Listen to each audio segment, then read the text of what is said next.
Zik FM, mesdames, messieurs, bonjour. À toutes nos excuses pour le retard apporté à la diffusion de ce journal dont voici les titres. Mesdames, messieurs, bonjour. Au sommaire, le gouvernement va recruter plus de 6 000 agents dans la fonction publique en 2016. C'est ce qu'a annoncé le ministre en charge de la fonction publique, Viviane Bampassi, hier à l'Assemblée nationale. Elle a également annoncé l'organisation des élections de représentativité des syndicats. Le maire de Grand Yoff dénonce le retrait des taxes sur le foncier bâti et non bâti aux collectivités locales. Selon Madiop Diop, c'est plus de 150 millions de francs qui sont tirés des recettes de la municipalité, une situation qui risque de mener les mairies vers la cessation de paiement. À Pékin, la marche des populations de cette zone et des riverains du cimetière n'aura pas lieu. Elle a été interdite par le préfet de Pékin. Ces populations voulaient marcher pour dénoncer la profanation des cimetières de la localité. À suivre dans ce journal, la page des sports avec Lamine Gueye et la revue de la presse de Fabrice Nguema, qui mettra un terme à ce journal qui vous est présenté par Pabès Diba. Chimère Diop assure la partie technique. Nous le disions en titre, les députés ont voté dans la plus grande majorité le budget 2016 du ministère de la fonction publique qui a connu une hausse de plus de 349 millions de francs. Interpellé par les députés, le ministre annonce que 6 175 agents seront recrutés dans la fonction publique en 2016. Viviane Bampassi a aussi annoncé que des élections de représentativité des syndicats seront organisées en 2016. Le compte rendu de Salif Kébessarou. Sur interpellation des députés de l'Assemblée nationale, le ministre de la fonction publique annonce qu'il y aura bel et bien recrutement en 2016. C'est un recrutement qui devait se faire déjà en 2015. Nous nous projetons également sur 2016. C'est un quota technique parce que le président de la République a voulu que nous fassions un effort supplémentaire par rapport au secteur qui porte le PSE. C'est le secteur de l'agriculture, l'élevage, la pêche essentiellement, l'industrie, les infrastructures avec le recrutement d'ingénieurs, mais également les secteurs sociaux, tels que la santé. Le recrutement des élèves maîtres dans la fonction publique, Viviane Lour Bampassi ne veut pas s'y aventurer. Selon elle, son ministère ne prend en charge que des agents de l'État. Les élèves maîtres-là ne sont pas pour l'instant des fonctionnaires ni des agents de l'État d'un autre statut. Donc vous comprendrez que je ne puisse me prononcer sur cette question. En tout cas, la question de principe, la position de principe du ministre en charge de la fonction publique, qui est aujourd'hui en train de préparer un code de déontologie générale des agents de l'État, c'est que notre fonction publique ne peut admettre en son sein des fraudeurs. Pour une année scolaire apaisée, le ministre de la fonction publique pense que les engagements pris par le chef de l'État feront la différence. Elle a annoncé dans la foulée des élections de représentativité des syndicats pour l'année 2016. AJPAD Authentique de Mbour dénonce la circulaire du ministre de l'Éducation instituant un effectif de 80 élèves dans les salles de classe, une mesure que les camarades de l'Andigue Savané considèrent comme un acte de sabotage de l'action gouvernementale et qui participe davantage au rabais du niveau des élèves. Il demande au PS d'assumer ses positions par rapport aux prochaines échéances électorales. C'est mieux à les en croire que de poser des actes pouvant compromettre la réélection de Macky Sall. El Hadji Sidi Bouya Diaboula est le secrétaire général de la fédération départementale de AJPAD Authentique. Voici ses propos recueillis par Pape Dieye. Au moment où le président Macky Sall prône une école de qualité, je crois que ce n'est pas le moment de sortir une circulaire pour obliger les enseignants à avoir un effectif de 400 personnes dans les salles. C'est tout sauf pour un enseignement de qualité, parce qu'un enseignement de qualité suppose, à notre sens, des effectifs réduits avec des enseignants vraiment très motivés. Cette mesure n'est pas la bienvenue. Nous demandons au ministre de revenir sur cette décision. Sur le plan politique, nous pensons que c'est une décision aussi qui cache beaucoup de choses. Il a l'habitude depuis quelque temps de faire des choses qui vont à l'encontre de ce que la mouvance présidentielle attendait de lui. S'il veut quitter le gouvernement, il n'a qu'à prendre ses responsabilités. La volonté du président Macky Sall, c'est de faire retourner les gens dans l'école publique. Parce que les parents d'élèves avaient délaissé l'école publique pour l'école privée. C'est pourquoi je dis que cette mesure du ministre va à l'encontre de la volonté du président Macky Sall. Je demande au président Macky Sall, au premier ministre, de prendre des responsabilités. Nous prenons ça comme un acte de sabotage de l'action gouvernementale. Là où le président Macky Sall pense à sa réélection. Le secrétaire général de l'Union démocratique des enseignants et enseignantes du Sénégal invite les militants de l'organisation à l'Union pour remporter encore les élections de représentativité syndicale face à la presse.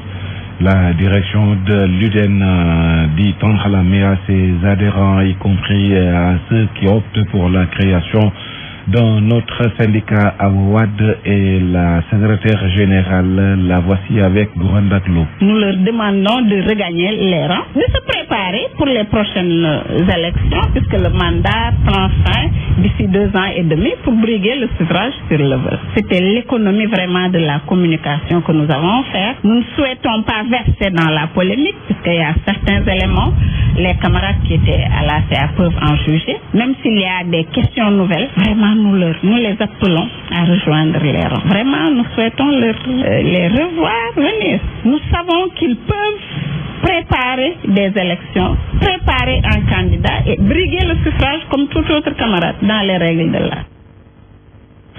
Le maire de Grand Yoff dénonce le retrait des taxes sur le foncier bâti et non bâti aux collectivités locales. Selon Madiop Diop, c'est plus de 150 millions de francs qui sont tirés des recettes de la municipalité. Et à ce rythme, les maires vont tout droit vers la cessation de paiement. Pour lui, l'État doit les accompagner au lieu de les mettre les bâtons dans les roues. Madiop Diop au micro d'Alassane Baldé. On connaît ce code des collectivités locales. Le foncier bâti. L'État nous a pris les taxes sur le foncier bâti et le foncier non bâti. Et même s'il doit le faire, mais il y a une partie qui doit revenir aux collectivités locales. On m'a informé que l'État l'a pris pour reverser cela ailleurs.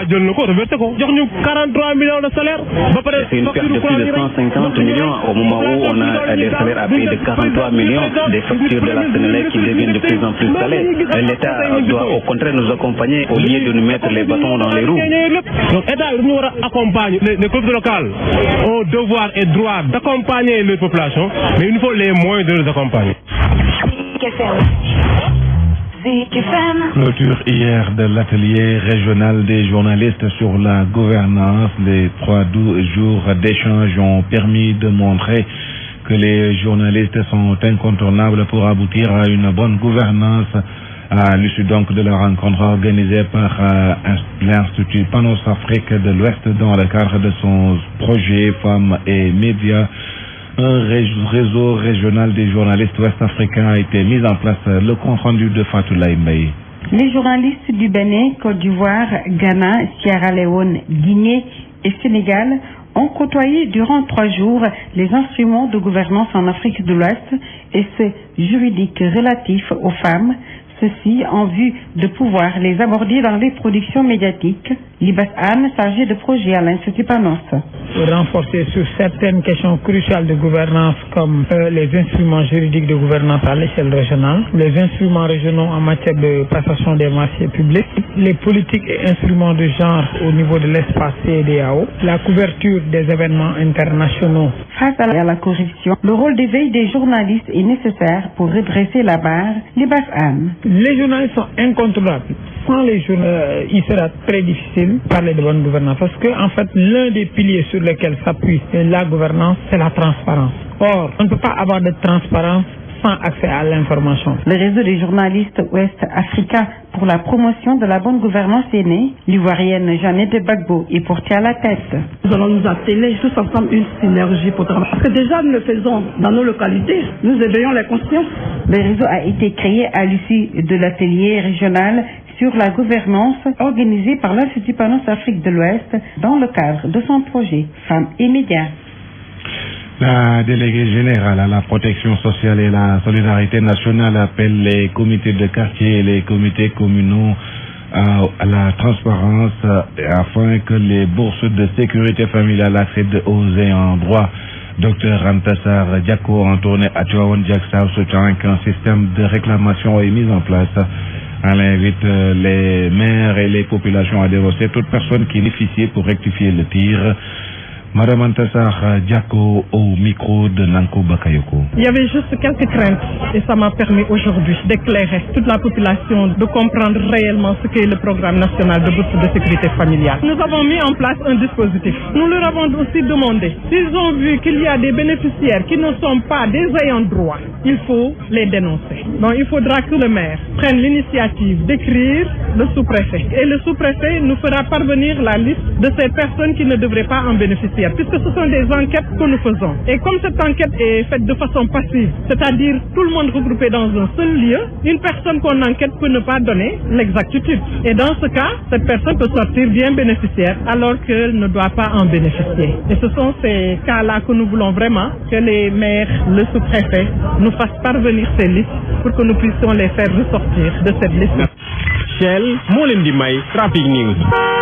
Trafic, nous retrouvons Abba Diata pour un point dans la circulation. Abba, bonjour. Maka Aya, sans lui, les membres de ce collectif dénonçaient le week-end dernier les lenteurs notées dans la procédure pour leur restituer les parties de leur lotissement sur lesquelles la direction a empiété dans le cadre de la mise en œuvre du programme des zones d'aménagement concerté.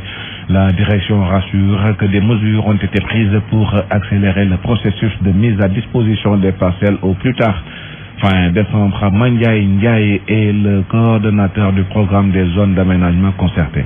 Au niveau de la ZAC de Ngalel, il y avait eu ce qu'on appelle le lotissement de Ngalel, qui a été initié par la commune de Saint-Louis. Et maintenant, dans le cadre de la mise en œuvre du programme des zones concertées, nous avions donc empiété sur ce lotissement-là. Il fallait maintenant les prendre en compte dans le programme ZAC. Et depuis lors, on a eu des discussions, des échanges et tout cela pour voir les voies et modalités, pour mettre en œuvre cela. Et on est tombé d'accord sur un certain nombre de choses et que nous étions en train de mettre en œuvre. Mais il est vrai que dans la mise en œuvre, il y a eu quelques retards. Certainement, c'est ce qui les a poussés à tenir cette réunion et à intervenir par rapport à cette question. Nous sommes venus simplement pour les rassurer par rapport à la question et pour leur dire qu'en fait, nous avons pris toutes les dispositions pour qu'au plus tard, à la fin du mois de décembre, qu'ils puissent disposer de leurs attestations individuelles. Parce que je dois rappeler qu'ils ont déjà reçu par le biais de leur coordinateur l'attestation collective. Maintenant, il s'agit de leur délivrer les attestations individuelles pour chaque membre. Et là, d'ici la fin du mois de décembre, ils auront ces attestations. Zik FM, Dakar. À Pékin, la marche des populations et les riverains du cimetière pour dénoncer les nombreuses profanations du cimetière n'aura pas lieu. Elle a été interdite par l'autorité administrative. La notification leur a été faite. Pourquoi ces populations et riverains du cimetière voulaient organiser cette marche demain vendredi? Voici les explications de Moustapha Diop, l'imam ratib de la mosquée de Gazelle, nous livre aussi la position de l'islam sur la profanation de cimetière. Imam Moustapha Diop est avec Younoussa Baldé. Nous voulons donc organiser un grand rassemblement pour sensibiliser les autorités, sensibiliser également les populations. Les gens qui font ces profanations, mais ce sont des Sénégalais qui pensent qu'en faisant ces gestes-là, ils peuvent avoir peut-être certains dividendes. Le combat de l'islam, le combat du prophète Mohammed sallallahu alayhi wa sallam, c'était que les Mécois acceptent qu'il n'y a qu'un seul Dieu. Et croire en un seul Dieu, ça veut dire qu'on ne peut avoir du bien que d'Allah, mais qu'on ne reçoit du mal que d'Allah. Une fois qu'on a, cette fois-là, on ne peut pas aller faire autre chose pour exaucer, pour explorer un bien sur des cimetières ou n'importe où. Et un bon musulman ne peut pas faire ces pratiques-là. Ce sont des musulmans qui sont malades, ce sont des musulmans qui ont des problèmes de foi, ce sont des musulmans qu'on doit sensibiliser, ce sont des musulmans qu'on doit éveiller. Les gens qui font là, certainement, sont des gens qui sont très mal éduqués et ils ne comprennent pas encore ce que c'est que la foi islamique. La page internationale. Sur l'international, nous allons au Niger. La Cour de cassation a décidé hier de rejeter la demande de liberté provisoire de l'opposant Amadou. Le leader du parti moderne Faloumana est candidat à la prochaine présidentielle et est inculpé dans une affaire de trafic d'enfants entre le Niger et le Nigeria. Il est en détention depuis son retour au pays le 14 novembre dernier, incarcéré à la prison de Filingué.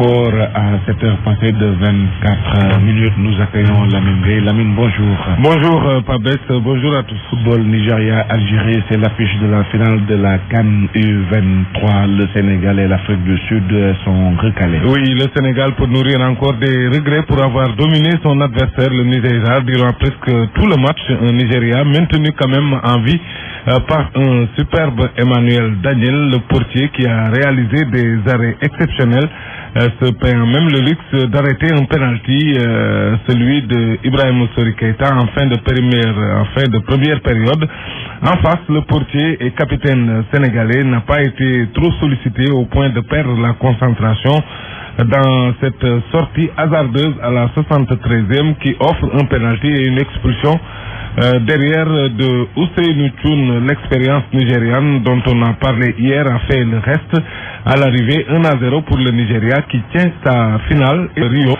Pourtant, cette sélection de Siasia est loin d'être une foudre de guerre. Pape Chersela. Une demi-finale de Coupe d'Afrique des Nations à domicile devant une équipe du Nigeria des plus faibles de son histoire. Il y avait de la place. Il y avait des raisons d'y croire. Mais au finish, que de désillusions. Les Lions des U23 n'ont pas eu le mental. Ils n'ont pas eu les nerfs assez solides pour aborder le match comme il le fallait. Trop de fébrilité, trop d'approximation pour espérer gagner même une équipe du Nigeria qui n'a jamais fait le jeu parce que n'ayant pas les moyens de le faire. Et ce sont les Sénégalais qui donnent à ces Nigérians le bâton pour les battre. Au niveau de l'attaque, au moins 3 face à face devant le gardien. Des buts faciles, vendangés simplement. Et que dire de ce gardien qui sacrifie l'équipe? Pape Seydou Ndiaye trouve les moyens d'aller rentrer dedans son défenseur. Le blessé, se blesser lui-même, provoquer un penalty, une expulsion et un but qui prive son équipe d'une finale de Coupe d'Afrique des Nations. 5 erreurs dans une seule action. 5 erreurs en une seule minute. Et voilà qui résume l'image que renvoie cette équipe du Sénégal. Une équipe qui manque de maturité, une équipe qui manque de métier et qui va devoir faire violence sur elle-même pour gagner le dernier ticket qualificatif aux Jeux Olympiques de Rio 2016. Il faut dire, Pape Cheikh, que le Sénégal peut toujours espérer avoir une qualification pour Rio, Lamine, avec cette session de rattrapage. Oui, ce sera face à l'Afrique du Sud, battu dans l'autre demi-finale par l'Algérie sur le score de 2-0. Les Lions se retrouvent face au Bafana Bafana pour le dernier ticket de Rio, puisque l'Algérie et le Nigeria, ils sont déjà, il faut le dire, le Sénégal avait dominé l'Afrique du Sud, il faut le rappeler, 3-1 en match de poule, mais voilà, celui-là, ce match-là est encore beaucoup plus important, puisque c'est le match de la dernière chance pour les deux sélections, et les Lions, ces Lions méritent quand même ce billet compte tenu de ce qu'ils ont montré depuis le début du tournoi. La petite finale se jouera donc samedi à Léopold Sédar Senghor, tandis que la vraie finale, la grande finale, est prévue dimanche. Joseph Koto, lui, appelle à promouvoir et à réorganiser les centres de formation. Le coach national des U20, demi-finaliste de la Coupe du Monde de foot, s'appuie sur la qualité des jeunes issus de ces centres. Il pense par ailleurs que l'avenir même du football sénégalais est dans ces centres de formation et un peu moins dans nos clubs traditionnels. Joseph Koto est ici avec Mamadou Fafa. Maintenant, il ne faut plus faire l'erreur. Les clubs traditionnels n'ont plus de grands joueurs. Les joueurs, on les trouve dans les centres de formation. Parce que les gosses, ils ont compris maintenant, pour partir rapidement en Europe, il faut aller dans les centres de formation. Vous avez l'avènement du football français, c'est avec les centres de formation. Quand Kovacs évolue et qu'il a mis beaucoup de centres de formation, c'est là que le football français a commencé à se développer. Donc je pense qu'aujourd'hui aussi au Sénégal, vous voyez le football au niveau des petites catégories, avec des dirigeants qui croient à la petite catégorie. Parce que la petite catégorie, c'est très très compliqué et très difficile. Il faut vraiment y croire pour pouvoir amener un travail et y investir. Et je pense qu'aujourd'hui, avec la fédération qui est vraiment derrière les petites catégories et le ministre des Sports aussi qui essaye d'aider la fédération à mettre en place, à accompagner la petite catégorie, je pense que c'est une très très bonne chose.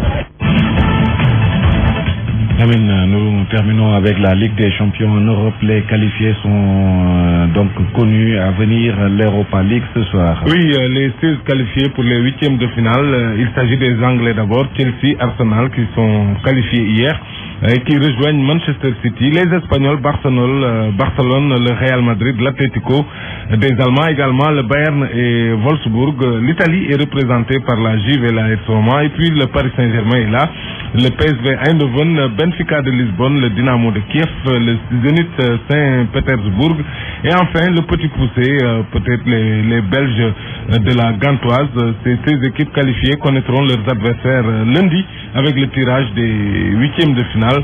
8 donc sont éliminés complètement des compétitions. 8 autres sont reversés à l'Europa League qui joue sa dernière journée. Ce soir, on suivra la performance de Marseille qui joue son avenir dans le groupe F.